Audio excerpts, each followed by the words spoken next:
Hello সব guys, তো আজকে চলে আসলাম কিশোরগঞ্জ জেলায়। তো 1400 ইউনিয়নে পূর্ব জিনারায় জামিয়া মসজিদে। তো এই যে বাগানটা দেখতেছেন, এটা হইতেছে মসজিদের সামনের আঙ্গিনায়। তো এখানে বিভিন্ন ধরনের ফুল, তো ওই যে দেখতেছেন বাগানগুলাতে, তো একদম পরিপূর্ণতা পাইতেছে শুধু এই সাদা ফুলগুলার জন্যই, কারণ এখানে অনেক সৌন্দর্য মানে প্রকাশ পাইতেছে। আর একটা মসজিদের সামনে এত সৌন্দর্য বাগান, মানে যা বলার বাহিরে। তো এখানে যারা যারা আসতে চান তাদেরকে লোকেশনটা তো অবশ্যই দেওয়া হলো। আর দেখেন একটা জিনিস, তো এই যে ওরা আসছে বাইক এবং সাইকেল নিয়ে এই মসজিদটা পরিদর্শন করার জন্য। আর কি বলবো আপনাদেরকে, মানে এটা সৌন্দর্য ভাষায় প্রকাশ করার মতো না। আরেকটা জিনিস যেটা মধ্যস্থানে আছে সেটা হচ্ছে কি গাছ আমি সঠিক জানি না। এই গাছটা দেন তো এইদিকে, এটা আমার মনে হয় কি যে সোয়াবিন গাছ নাকি কি বলে, আমি সঠিক জানি না। এমন একটা কিছু হবে গাছের সম্পর্কে জানেন বা গাছের নামটা জানেন অবশ্যই কমেন্ট বক্সে এসে বলবেন। আর এদিক দিয়ে পুরাটা গাছ গাছালিগুলো দেখেন আপনি, এখানে অনেক সৌন্দর্য। মানুষ মানে কি বলবো, একটা ফুলের সাথে মানুষ মিশতে পারলে মানে অনেক ধন্য। আর যাই হোক, এখানে যে এত সুন্দরভাবে পরিবেশনায় পুজোরকে অসংখ্য ধন্যবাদ। আজকে যে বাগানগুলো আমরা পরিদর্শন করতে আসছি, এগুলা এত সুন্দরভাবে সাজিয়ে গুছিয়ে রাখার জন্য। আর এখানে মানে সবচাইতে ফোকাস করতেছে যে গাছগুলা, সেইগুলো হচ্ছে বড় বড় এই গাছগুলা। আর এদিক দিয়ে যখন মানুষ আসতো, তো এখানে বসতো, কিন্তু এখানে এখন মানুষ বসে না। এই যে আরো গাছ আছে, সবগুলোতে এখন পর্যন্ত ফুল ফুটে নাই, কিন্তু আশাবাদী তো যখন ফুলের সিজন তখন সম্পূর্ণভাবে গাছগুলাতে ফুলে পরিপূর্ণতা থাকবে এবং মানুষ আরো আসবে। আর এটা কি গাছ আমার সঠিক জানা না, এটা কি জানেন?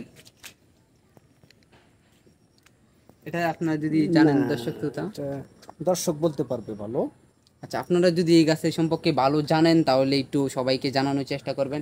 এটা আপনাদেরকে বিশ্বস্ত একটা গাছ, সেটা হচ্ছে গোলাপ, যাকে ভালোবাসার প্রতীক হিসাবে আখ্যায়িত করা হয়েছে। সেটা হচ্ছে এই গোলাপ, কিন্তু একটাও ফুটে নাই। যদি ফুটে তাহলে মনে হয়তো মানুষের হাতেই থাকবে। গোলাপ সৌন্দর্য গাছে, কিন্তু এখন বর্তমান সময়ে মানুষ হাতে সৌন্দর্য বাড়িয়ে তুলে গোলাপে।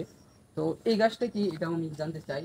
কিন্তু দুঃখদায়ক একটা বিষয়, সেটা হইতেছে এই পুরাটা বাগান যিনি মানে নির্মাণ করছে, তাকে আমরা দেখতে পাইতেছি না। তিনি ইতিমধ্যে আমাদের কাছে নাই। তো তিনি অন্য জায়গায় আছে, সেই জন্য আমি গাছের যে বাগানটা তৈরি করছে তার মাধ্যমে আমি কিছু বলতে চাইতাম, কিন্তু এমন নাই যেহেতু। তো এই গাছ সম্পর্কেও জানতে পারতেছি না তাদের কাছ থেকে। তো টোটালি বাগানটা মানে এই গাছগুলো একটু পরিদর্শন করে দেখা। আমি আসছি, আমাকে ইনভাইট করা হইতে এই এলাকায়, তো দেখার জন্য মূলত এত সৌন্দর্য বাগান। তো এটা নাকি আরো সৌন্দর্য ছিল আরো আগে, এখন ফুলগুলা মানে আস্তে আস্তে জড়ে যাইতেছে। আপনাকে আরো আগে আনার উচিত ছিল আমাদের। রাইট রাইট, আমি যেহেতু একজন কন্টেন্ট ক্রিয়েটর, সেই জন্য আমাকে আরো আগে ইনভাইট করার দরকার ছিল। যাই হোক, লাস্ট মুহূর্তে আসছি, যতটুকু সৌন্দর্য পাইছি তাই আনা, আর দরকার নাই। আর এই মসজিদে একটু ঘুরায় দেখা দেন, তাহলে দর্শকরা চিনতে পারবে এটা কোন জায়গায়। ও এই যে আরেকজন আমাদের, এই রাতুলের দিকে আসো, কাম রাতুলের দিকে, এদিকে তাড়াতাড়ি আসো। এই ফ্যাক্টটা যে দেখা। দেখতেছেন, এখানে রাতুল ও স্থানীয়, এখানে মসজিদের প্রতিদিন বেটার আসা যাওয়া হয় এখানে। তো তার কাছে শুনবো এই বাগানটার মালিক কে বা কি নির্মাণ মানে এইগুলা গাছগুলা লাগাইতে। উনি একজন প্রচুর মানুষ। উনি আমাদের মসজিদে আসছিল, তখন এই বাগানটা উনি তৈরি করে গিয়েছেন। নাম কি? তার নাম হচ্ছে জাকারিয়া, মোহাম্মদ জাকারিয়া। জাকারিয়া, তার সাথে মাওলানা জাকারিয়া। মাওলানা মোহাম্মদ তার জাকারিয়া। সাথেও কিন্তু আমার কথা হয়, অবশ্যই চেষ্টা করব তার সামনে ভিডিওটা দেওয়ার জন্য। তিনি আসার কথা ছিল এখানে, কিন্তু তার যে ব্যস্ততার কারণে আসতে পারেন নাই। তো তাকে অসংখ্য ধন্যবাদ। আর রাতুল এইগুলা পরিদর্শন যেহেতু এলাকার মধ্যে আসে, তো তারাই দেখাশোনার দায়িত্বে আছে। এতেরও কিছু জায়গায় পানি। ও আরেকজন সাদ্দাম ভাই, এদিকে আসো। আমার ইউটিউবে ঢোকায় দেই। আরেকজন আছে সাদ্দাম ভাই, তো তার কাছ থেকে বাগানি সম্পর্কে জানবো।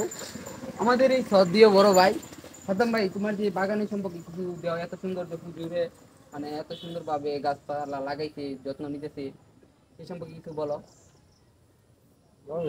আচ্ছা যাই হোক, উনি বলতে পারতেছে না, পান খাইতে মাত্র, বাঙালি পানেই মানে